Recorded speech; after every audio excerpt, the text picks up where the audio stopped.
Sun TV சீரியலில் TRP ரேட்டிங்கில் சரிந்த சீரியல்களா? முடிவு கட்ட பிளான் போட்ட சேனல்கள். புதிய சீரியலும் ரெடியா? வாங்க வீடியோவை முழுமையாக காண்கலாம். இல்லத்தரசிகளில் டார்கெட் செய்வதும் ஒளிபரப்பாகும் சீரியல்களுக்கு திரைப்படங்களுக்கும் ஏற்ப வரவேற்பும் பெற்று வருகிறது. அந்த வகையில்தான் பிற்பகல் மற்றும் மாலை நேரங்களில் சீரியல்களில் பல சீரியல்களும் ஒளிபரப்பு செய்யப்படுகிறதாம். அந்த வகையில்தான் சன் தொலைக்காட்சியில் மட்டும் கிட்டத்தட்ட 18 சீரியல்களில் ஒளிபரப்பும் தினந்தோறும் ஒளிபரப்பாகி வருகின்றன.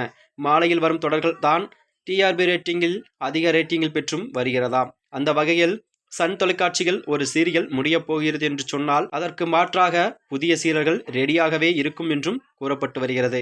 அப்படித்தான் இப்போது இங்கு ஒரு சீரியலும் முடியப் போகிறதாம். அது வேறு எந்த சீரியலும் இல்லை, கடந்த 2 வருடங்களுக்கு முன் தொடங்கப்பட்ட மலர் என்ற தொடர்தான். இந்த சீரியலில் தொடங்கி 550 எபிசோடுகளை தாண்டி விட்டதாம். டிஆர்பி ரேட்டிங்கில் போதுமான வரவேற்பையும் பெறாத நிலையில் இந்த சீரியலை முடிவுக்கு கொண்டு வரப்போகிறது பிளானும் போட்டுள்ளனர். இதனால் இந்த தொடர் கிளைமேக்ஸ் காட்சிகளை நெருங்கி வருகிறது. இந்த சீரியல் முடிந்தும் அதற்கு பதிலாகத்தான் பூங்கொடி என்ற ஒரு புதிய தொடரையும் தொடங்க உள்ளனர்.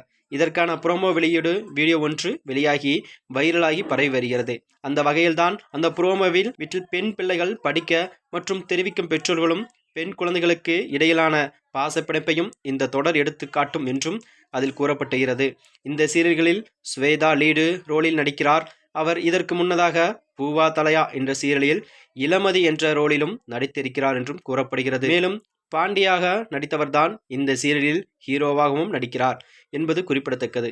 இதைத் தொடர்ந்துதான் செவ்வந்தி அல்லது ஆனந்தராகம் சீரியலுக்கு பதிலாக ஆடுகளம் என்ற தொலைக்காட்சி தொடரும் புதிதாக களமிறக்க உள்ளதாகவும் குறிப்பிடத்தக்கது. மேலும் இது போன்ற வீடியோக்களை தெரிந்து கொள்ள நமது சேனலை மறக்காமல் சப்ஸ்கிரைப் செய்து கொள்ளவும். நன்றி, வணக்கம்.